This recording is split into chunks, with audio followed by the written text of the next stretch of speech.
ಶ್ರೀಮತ್ ಪರಮಹಂಸೇತ್ಯಾದಿ ಸಮಸ್ತ ಬಿರುದಾವಳಿ ವಿರಾಜಮಾನರಾದ ದಕ್ಷಿಣಾಮ್ನಾಯ ಶೃಂಗೇರಿ ಶಾರದಾ ಪೀಠಾಧೀಶ್ವರರಾದ ಪರಮಪೂಜ್ಯ ಶ್ರೀಮದ್ ಜಗದ್ಗುರು ಅನಂತ ವಿಭೂಷಿತ ಶ್ರೀ ಶ್ರೀ ಭಾರತೀ ತೀರ್ಥ ಮಹಾಸನ್ನಿಧಾನಗಳವರ ಪರಿಪೂರ್ಣ ಆಶೀರ್ವಾದದಿಂದ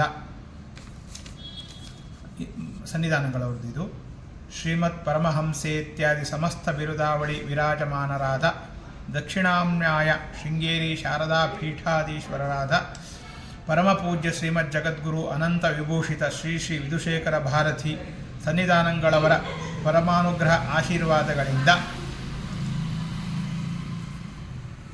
ಹಾಕಿ ಎರಡನೇ ಪೇಜ್ ಫಸ್ಟ್ ಪೇಜಲ್ಲಿ ಶ್ರೀ ಹಾಕಿ ದೇವ್ರ ಮೇಲೆ, ಎರಡನೇ ಪೇಜಲ್ಲೂ ದೇವ್ರ ಮೇಲೆ ಶ್ರೀ ಹಾಕಿ, ಇದೆಲ್ಲ ಸರಿ ಇದೆ. ಮುಂದೆ ಗುರುಗಳು ಮತ್ತು ದೈವಿಕ ಅಂತಿದೆ, ಅಲ್ಲಿ ಗುರುಗಳು ಮತ್ತು ದೇವತಾ ಅಂತ ಸೇರಿಸ್ಕೊಳ್ಬೇಕು. ಆಶೀರ್ವಾದದಿಂದ ಅಮೋಘ ತೆಗೆದು ವಿಶೇಷ ಧಾರ್ಮಿಕ ಆಚರಣೆ ಮತ್ತು ಆಧ್ಯಾತ್ಮಿಕ ಕಾರ್ಯಕ್ರಮಗಳನ್ನು ನಡೆಸಲಾಗುತ್ತದೆ ಅಂತ ಹಾಕಬೇಕು. ಶ್ರೀ ಕ್ರೋಧಿನಾಮ ಸಂವತ್ಸರದ ಶ್ರಾವಣ ಮಾಸ ಶುಕ್ಲ ಪಕ್ಷ ಚತುರ್ಥಿ ಮತ್ತು ಪಂಚಮಿ ಗುರುವಾರ ಮತ್ತು ಶುಕ್ರವಾರ ಅಂತ ಹಾಕಬೇಕು. ಪಂಚಮಿ ಆದಮೇಲೆ ನಾಲ್ಕನೇ ವಾರ್ಷಿಕೋತ್ಸವದ ಕಾರ್ಯಕ್ರಮಗಳು ಅಂತ ಹಾಕಬೇಕು. ಸರಿ ಇದೆ. ಅಲ್ಲೊಂದು ಗುರುವಾರ ಅಂತಿದೆ, ಅದು ಬೇಡ. 8ನೇ ತಾರೀಕು 9ನೇ ತಾರೀಕು ಅಂತ ಹಾಕಿ, 8 ಮತ್ತು 9 ಅಂತ ಹಾಕಿ. ಓಕೆ ಗುರು.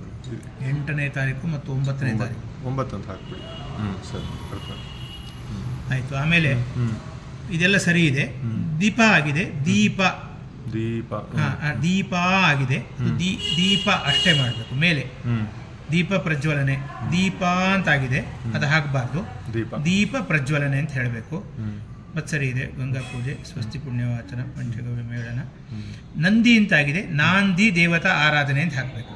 ನಾಂದಿ ದೇವತಾ ಆರಾಧನೆ ಅಂತ ಹಾಕಬೇಕು. ಇಲ್ಲಿ ನಂದಿ ದೇವತಾ ಆರಾಧನೆ ಆಗಿದೆ, ಅದಲ್ಲ, ನಾಂದಿ ದೇವತಾ ಆರಾಧನೆ ಅಂತ ಹಾಕಬೇಕು. ಬಾಕಿ ಎಲ್ಲ ಸರಿ ಇದೆ. ಅಂಕುರಾರ್ಪಣ, ಚತುರ್ದ್ರವ್ಯ ಗಣಪತಿ ಹೋಮ, ಚತುರ್ದ್ರವ್ಯ ಗಣಪತಿ ಹೋಮ ಆದಮೇಲೆ ಪೂರ್ಣಾಹುತಿ ಅಂತ ಹಾಕಬೇಕು. ಚತುರ್ದ್ರವ್ಯ ಗಣಪತಿ ಹೋಮ ಪೂರ್ಣಾಹುತಿ ಕೆಳಗಡೆ ಇನ್ನೊಂದು ಸೇರಿಸ್ಬೇಕು. ಆ ಚತುರ್ದ್ರವ್ಯ ಗಣಪತಿ ಹೋಮದ ಕೆಳಗೆ ಪೂರ್ಣಾಹುತಿ ಅಂತ ಒಂದು ಸೇರಿಸ್ಕೋಬೇಕು. ಪೂರ್ಣಾಹುತಿ ಬರೆದಿದ್ದೀನಿ ನಾನು, ಅದನ್ನು ನೀವು ಸೇರಿಸ್ಬೇಕು. ಚತುರ್ದ್ರವ್ಯ ಗಣಪತಿ ಹೋಮ ಆದಮೇಲೆ ಪೂರ್ಣಾಹುತಿ ಅಂತ ಹಾಕೋಬೇಕು.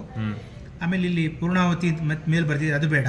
ತೀರ್ಥ ಪ್ರಸಾದ ವಿನಿಯೋಗ, ಭಗವತಿ ಪ್ರಸಾದ ಭೋಜನ ಅಂತ ಹಾಕಿದ್ರು ಆಗುತ್ತೆ, ಅಥವಾ ಭಗವತಿ ಪ್ರಸಾದ ಅಂತ ಹಾಕಿದ್ರು ಆಗುತ್ತೆ. ಭಗವತಿ ಭೋಜನ ಅಂತ ಹಾಕೋದಕ್ಕಿಂತಲೂ ಭಗವತಿ ಪ್ರಸಾದ ಅಂತ ಹಾಕಿದರೆ ಅದಕ್ಕೆ ಶಕ್ತಿ ಇರ್ತದೆ. ಆಮೇಲೆ ಸಂಜೆ ಕಾರ್ಯಕ್ರಮದಲ್ಲಿ ಗಣಪತಿ ಪೂಜೆ, ಸ್ವಸ್ತಿ ಪುಣ್ಯವಾಚನ, ಆದಿವಾಸ ಹೋಮ, ವಾಸ್ತುರಾಕ್ಷೋಗ್ನ ಹೋಮ, ಪ್ರತಿಷ್ಠಾಂಗ ಹೋಮ ಅಂತಿದೆ, ಅಷ್ಟೇ ಸಾಕು. ಅವತ್ತು ಪೂಜಾಂಗ ಹೋಮ ಹಾಕಲಿಕ್ಕಿಲ್ಲ, ಯಾಕಂದರೆ ಅವತ್ತು ಪ್ರತಿಷ್ಠೆ ಆಗಿರೋದಿಲ್ಲ. ಅದನ್ನು ಹೊಡೆದಿದ್ದೀನಿ, ನೀವು ನೋಡ್ಕೊಳ್ಳಿ. ಹಾಗೆ ಶ್ರೀ ಲಕ್ಷ್ಮೀ ವೆಂಕಟೇಶ್ವರ ಸ್ವಾಮಿ ಪ್ರಾಣ ಪ್ರತಿಷ್ಠಾ ಮಹೋತ್ಸವ ಅಂತ ಸೇರಿಸ್ಕೋಬೇಕು. ಆಮೇಲೆ ತಿರುಪತಿ ಅಂತ ಹಾಕಬೇಕು. ಪ್ರತಿಷ್ಠಾ ಮಹೋತ್ಸವ ಇಲ್ಲಿ ಬರೆದಿದ್ದೀನಿ, ಅದು ನೋಡ್ಕೊಳ್ಳಿ. ಶ್ರೀ ಕ್ರೋಧಿನಾಮ ಸಂವತ್ಸರದ ಶ್ರಾವಣ ಮಾಸ ಶುಕ್ಲ ಪಕ್ಷ ಪಂಚಮಿ ಶುಕ್ರವಾರ 9ನೇ ಆಗಸ್ಟ್, ಅದೆಲ್ಲ ಸರಿ ಇದೆ. ಸಲ್ಲುವ ಶುಭ ಮುಹೂರ್ತದಲ್ಲಿ ಅಂತ ಹಾಕಬೇಕು, ಯಾಕಂದರೆ ಬ್ರಾಹ್ಮಣಿ ಮುಹೂರ್ತ ಅಲ್ಲ, ಆ ಟೈಮಿಗೆ ಶುಭ ಮುಹೂರ್ತ ಅಂತ ಹಾಕ್ಕೊಳ್ಬೇಕು. ಅದು ನಾನು ಬರೆದಿದ್ದೀನಿ, ಶುಭ ಮುಹೂರ್ತ ಅಂತ ಬರೆದಿದ್ದಿದೆ, ಅದನ್ನು ನೋಡ್ಕೊಳ್ಳಿ, ಸರಿ ಇದೆ. ಅಲ್ಲೂ ಮತ್ತೆ ನೆಕ್ಸ್ಟ್ ಗುರೂಜಿ ಆಗಿದೆ, ಗುರೂಜಿ ಆಗಬೇಕು. ರೂ ಇಳಿಬೇಕು. ಗುರೂಜಿ ರವರ ಆಶೀರ್ವಾದದಿಂದ ಅಂತ ಹಾಕೋಬೇಕು. ಬೆಳಿಗ್ಗೆ ಕಾರ್ಯಕ್ರಮ ಲಕ್ಷ್ಮೀ ವೆಂಕಟೇಶ್ವರ ಸ್ವಾಮಿ ಮೂಲ ಮಂತ್ರ ಹೋಮ, ಸರಿ ಇದೆ. ಆಮೇಲೆ ಪೂಜಾಂಗ ಹೋಮ ಅಂತ ಸೇರಿಸ್ಬೇಕು. ಪೂಜಾಂಗ ಹೋಮ, ಪೂರ್ಣಾಹುತಿ, ಕುಂಭಾಭಿಷೇಕ, ಮಹಾಪೂಜೆ, ಮಹಾಮಂಗಳಾರತಿ, ಅದೆಲ್ಲ ಸರಿ ಇದೆ. ಮೂಲ ಮಂತ್ರ ಹೋಮ ಆದ ನಂತರ ಪೂಜಾಂಗ ಹೋಮ ಅಂತ ಸೇರಿಸ್ಕೊಳ್ಬೇಕು. ಅದನ್ನು ಸೇರಿಸ್ಕೊಳ್ಳಿ. ಮಧ್ಯಾಹ್ನ ಕಾರ್ಯಕ್ರಮ ಪರಮಪೂಜ್ಯ ಗುರೂಜಿ ಆಶೀರ್ವಚನ, ತೀರ್ಥಪ್ರಸಾದ ವಿನಿಯೋಗ, ಗುರೂಜಿ ರವರಿಂದ ಅಂತ ಹಾಕ್ಕೊಳ್ಬೇಕು. ಪರಮಪೂಜ್ಯ ಗುರೂಜಿ ರವರಿಂದ, ಅದನ್ನು ಬರ್ಕೊಡ್ತೀನಿ ಈಗ. ಆಮೇಲೆ ತೀರ್ಥ ಪ್ರಸಾದ ವಿನಿಯೋಗ, ಭಗವತಿ ಪ್ರಸಾದ ವಿನಿಯೋಗ ಅಂತ ನೆಕ್ಸ್ಟ್ ಹಾಕಬೇಕು. ತೀರ್ಥ ಪ್ರಸಾದ ಅಂತ ಅಷ್ಟೇ ಹಾಕಿದಿರಿ, ತೀರ್ಥ ಪ್ರಸಾದ ವಿನಿಯೋಗ, ಹಾಗೆ ಭಗವತಿ ಪ್ರಸಾದ ವಿನಿಯೋಗ, ಅಷ್ಟು ಎಲ್ಲ ಸರಿ. ಇಲ್ಲಿ ಗುರೂಜಿ ರವರಿಂದ ಅಂತ ಒಂದು ಬರ್ಕೊಡ್ತೀನಿ.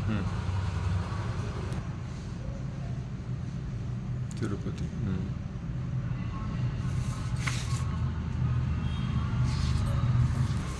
ಇಲ್ಲಿ ಲಾಸ್ಟಿಗೆ ಒಂದು ಶುಭಂ ಮುಗೀತಲ್ವ ಇದು?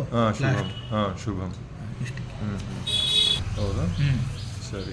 ಮೊದಲನೇ ಪೇಜಲ್ಲಿ ಇದನ್ನು ಹೇಳಿ ಆಯ್ತಲ್ಲ.